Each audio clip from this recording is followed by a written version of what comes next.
Hello guys, welcome to my YouTube channel पढ़ने वाले student. Guys, अब मैं आपको 12th क्लास की कंप्लीट फिजिक्स पढ़ाने जा रहा हूं और जिसका मैंने पहला चैप्टर ले लिया है। आपकी यूनिट फर्स्ट है स्थिर वैद्युतिकी और आपका जो पहला चैप्टर है कूलाम का नियम और वैद्युत क्षेत्र, कूलाम्स लॉ और इलेक्ट्रिक फील्ड। तो इसमें सबसे पहला जो आपका टॉपिक है वो वैद्युत आवेश है, इलेक्ट्रिक चार्ज। तो वैद्युत आवेश में पदार्थ वस्तुओं को हमेशा अपनी ओर आकर्षित करते हैं। वैद्युत आवेश में ऐसा होता है कि जो पदार्थ होता है, जैसे पदार्थ हमारे पास, आप मान लीजिए हमारे पास जैसे पदार्थ हो गया, जैसे कांच हो गया हमारे पास, अब नूस एक और पदार्थ हो गया और दूसरा हमारे पास पदार्थ हो गया गंधक। अब ये जो पदार्थ होते हैं, ये पदार्थ हमेशा क्या करते हैं, वस्तुओं को अपनी ओर आकर्षित करने की कोशिश करते हैं, अपनी ओर अट्रैक्ट करने की कोशिश करते हैं। जैसे ये कांच है, मानववादी कांच ले लेते हैं और ये कांच क्या करता है, मतलब वस्तुओं को अपनी ओर आकर्षित करने की कोशिश करता है। अब ये जो पदार्थ का ये जो गुण होता है, इस पदार्थ के ये जो गुण होता है, इस गुण को हम वैद्युत कहते हैं। अब जब पदार्थ वैद्युत में पदार्थ को हम आवेशित पदार्थ कहते हैं। अब इस पदार्थ को हम क्या कहेंगे, आवेशित पदार्थ कहेंगे। आवेशित पदार्थ कहेंगे, मतलब इसमें क्या आ चुका है, अब एक चार्ज आ चुका है। तो वैद्युत आवेश में क्या था कि मतलब एक पदार्थ था हमारे पास, जैसे पदार्थ हैं कांच, आबनूस और गंधक, ये हमारे पास तीन पदार्थ हो गए। अब ये पदार्थ क्या करते हैं कि मतलब कोई भी वस्तु को अपनी ओर अट्रैक्ट करने की कोशिश करते हैं, अपनी ओर आकर्षित करने की कोशिश करते हैं, जिसके कारण इनमें एक गुण आ जाता है, वो वैद्युत नामक गुण आ जाता है। इसके कारण ये क्या हो जाते हैं, आवेशित हो जाते हैं। तो आपका इस तरीके से आपका वैद्युत आवेश कंप्लीट होता है। उसके बाद हम चलते हैं धन आवेश और ऋण आवेश से, पॉजिटिव चार्ज और negative charge. Positive charge simple सा एक पॉजिटिव चार्ज होता है और नेगेटिव चार्ज सिंपल सा नेगेटिव चार्ज होता है। और इसमें हमको दो चीजें पढ़नी है, धनावेश और ऋणावेश में हमको दो चीजें पढ़नी है। वो है एक तो सजातीय, एक विजातीय। तो सजातीय और विजातीय क्या होते हैं? तो गाइस, अब हम बात करते हैं सजातीय आवेश की। सजातीय क्या होते हैं, जैसे प्लस और प्लस, ये सजातीय हो गए क्योंकि एक दूसरे के सेम है। उसी तरीके से हम माइनस और माइनस को भी ले सकते हैं, ये क्या है, एक दूसरे के सेम है। तो हम यहाँ पर कहेंगे कि जो प्लस प्लस है ये सजातीय है, ये माइनस माइनस है ये भी सजातीय है। अब सजातीय क्या करते हैं, ये जो प्लस प्लस है एक दूसरे को रिपल्सिव करने की कोशिश करते हैं, मतलब एक दूसरे को प्रतिकर्षण करने का कोशिश करते हैं, एक दूसरे को प्रतिकर्षित करते हैं। उसी तरीके से जो माइनस माइनस है ये, क्योंकि ये भी सजातीय है, ये भी आपके सजातीय हैं और ये भी एक दूसरे को प्रतिकर्षित करने की कोशिश करते हैं, प्रतिकर्षित करने की कोशिश करते हैं। और इसी तरीके से अब मैं बात करता हूँ विजातीय की, डिफरेंट चार्जेस की। डिफरेंट चार्जेस की बात करते हैं, जैसे प्लस और माइनस। अब डिफरेंट ये क्या हो गया आपके पास, सब विजातीय डिफरेंट चार्जेस, जो इसमें क्या होता है, डिफरेंट आवेश होते हैं। जैसे प्लस और नेगेटिव, ये क्या हो गए, एक दूसरे को हमेशा आकर्षित करने की कोशिश करते हैं, एक दूसरे को अट्रैक्ट करने की कोशिश करते हैं, अट्रैक्ट करने की कोशिश करते हैं, एक दूसरे की तरफ आने की कोशिश करते हैं, ये दोनों प्लस और माइनस। और उसके बाद मैं आपको जो पढ़ाने जा रहा हूँ वो वैद्युत आवेश का संरक्षण में आपको पढ़ाने जा रहा हूँ, कंजर्वेशन ऑफ इलेक्ट्रिक चार्ज। तो वैद्युत आवेश का संरक्षण, वैद्युत आवेश को न तो उत्पन्न किया जा सकता है न ही इसे नष्ट किया जा सकता है। वैद्युत आवेश का संरक्षण का नियम ही यही है कि मतलब वैद्युत आवेश को न तो हम उत्पन्न कर सकते हैं न ही इसे नष्ट कर सकते हैं। जैसे ऊर्जा संरक्षण का सिद्धांत पढ़ा होगा आपने 11th में, कंजर्वेशन ऑफ एनर्जी। जैसे एनर्जी होती है, एनर्जी को हम न तो उत्पन्न कर सकते हैं ना ही उसे हम नष्ट कर सकते हैं। इसी तरीके से वैद्युत आवेश का संरक्षण का जो सिद्धांत है वो ये है कि हम जैसा आवेश होता है, जो चार्जेस होते हैं, उन चार्जेस को हम न तो उत्पन्न किया जा सकता है, न तो उत्पन्न किया जा सकता है और ना ही इसे नष्ट किया जा सकता है। अब हम चलते हैं कूलाम के नियम पे। गाइस, जो मैंने कूलाम का नियम वाली एक पहले से ही एक वीडियो बना ली है, आप उसे जाकर देख सकते हैं, लेकिन मैं आपको यहाँ पर भी बताने की कोशिश करूँगा। कूलाम के नियम में आपको ध्यान रखने की ज़रूरत है, तो आपको ये ज़रूरत है कि यहाँ पर क्या होते हैं, हमारे पास दो चार्जेस होते हैं, एक तो Q1 चार्ज होता है हमारे पास, एक होता है हमारे पास Q2 चार्ज। अब Q1 और Q2 Q2 चार्जेस होते हैं और इनकी जो बीच की जो डिस्टेंस होती है, इनकी बीच की जो दूरी होती है, डिस्टेंस हो गई, ये दूरी हो गई इनकी बीच की डिस्टेंस, इनके बीच की डिस्टेंस हो गई, ये आर हो गई। इनके बीच की डिस्टेंस होती है आर। अब ये जो कूलाम के नियम के अनुसार, according to the Coulomb law, जो Q1 और Q2 होते हैं, इन दोनों के बीच एक फोर्स काम करता है, एक बल काम करता है। ये हो गया आपका बल। तो ये इनके बीच एक बल काम करता है और Q1 और Q2 इस तरीके से हो जाते हैं। मतलब दो आवेशों के बीच में जो लगने वाला जो बल होता है, ये क्या होते हैं, एक दूसरे के अनुक्रमानुपाती होते हैं और इनके बीच की दूरी के वर्ग के व्यत्क्रमानुपाती होते हैं। मतलब आर क्या हो गया, इसके व्यत्क्रमानुपाती। मतलब दो आवेशों के बीच एक बल यहाँ पर कार्य करता है। ये जो बल यहाँ पर जो वर्ग करता है, ये हो गया एफ।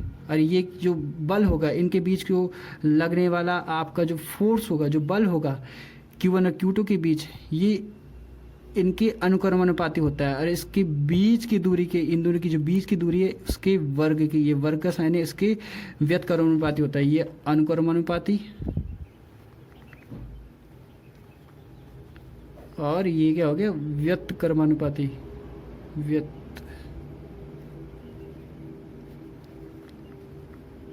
व्युत्क्रमानुपाती कहते हैं, व्यत्क्रमानुपाती नहीं, व्युत्क्रमानुपाती।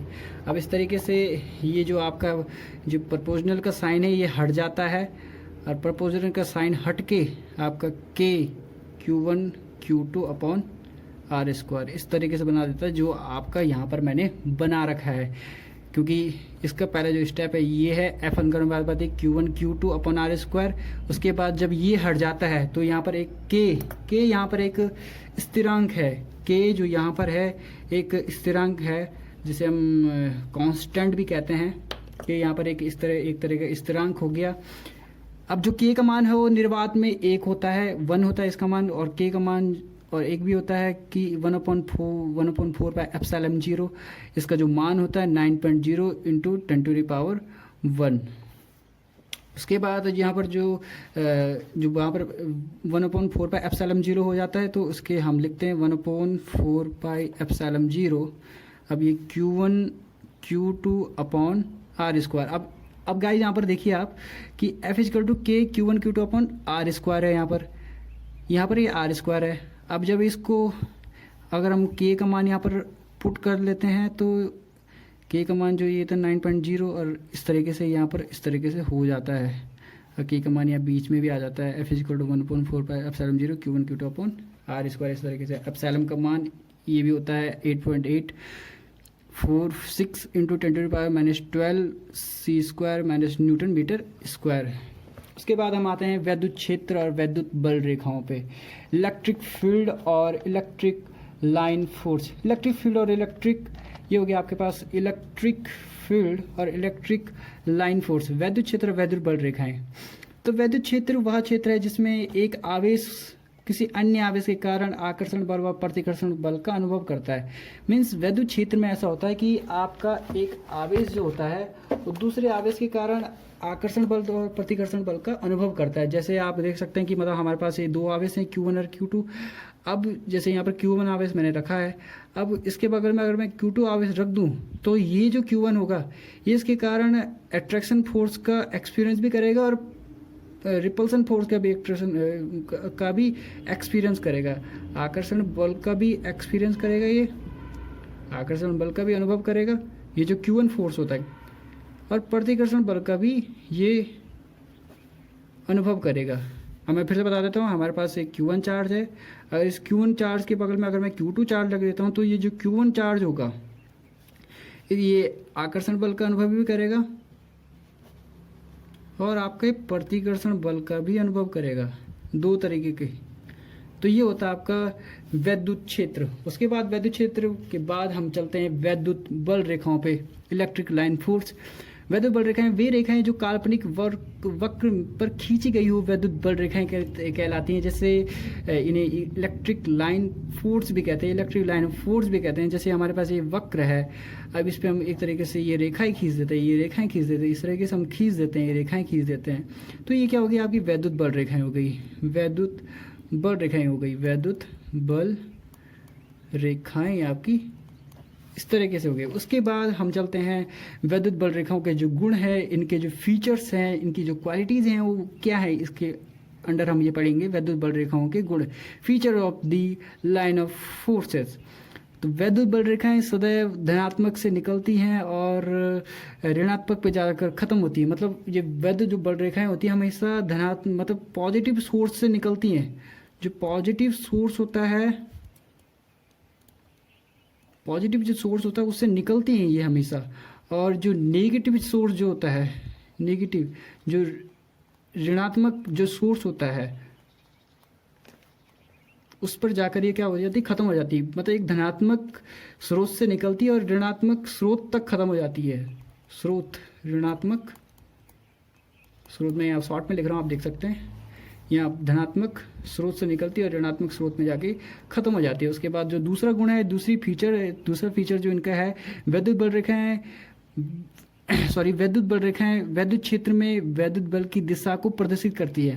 मतलब ये जो बल रेखाएं हो गई ना, ये वैद्युत क्षेत्र में, मैंने बताइए आपका वैद्युत क्षेत्र है, ये जो यहाँ पर बल लगेगा वैद्युत क्षेत्र है, ये मैंने बताया आपका एक वैद्युत क्षेत्र है। यहाँ पर जो वैद्युत बल होगा, मैंने बताया यहाँ पर एक वैद्युत बल है, एफ है ये वैद्युत बल।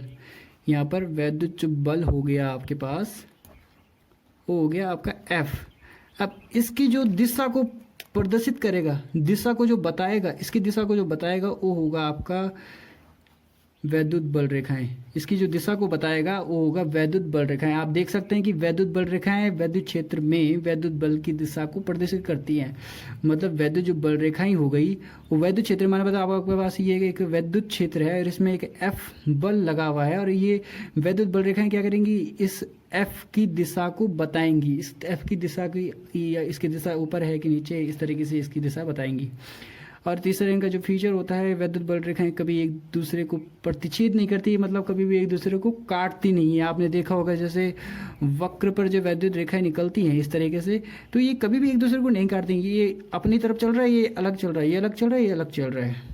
और चौथा जो देख लेते हैं, वैद्युत बल रेखाएं एक दूसरे से दूर हटने का प्रयत्न करते हैं, एक दूसरे से दूर जाती है, जिससे स्पष्ट होता है कि सजातीय आवेश एक दूसरे को प्रतिकर्षित करते हैं। मैंने आपको पीछे भी बताया था, जो सजातीय आवेश होते हैं ये प्लस हो गया, एक दूसरे को ये प्रतिकर्षित करने का काम करेंगे। मतलब वैद्युत बल रेखाएं एक दूसरे से दूर हटने का प्रयत्न करती है, एक दूसरे से दूर हटती है, दूर जाती है एक दूसरे से दूर। तो यहाँ तक आपकी जो इलेक्ट्रोस्टैटिक्स है, वैद्युत स्टैटिकी है, उसका फर्स्ट पार्ट खत्म होता है। इसके बाद आपको और बहुत सारे न्यूमेरिकल्स भी कराए जाएंगे और इसके बाद की जो वीडियो होगी वो जल्दी अपलोड हो जाएगी यूट्यूब पे। ओके गाइस, थैंक्स, सब्सक्राइब और लाइक भी ज़रूर करें। ओके।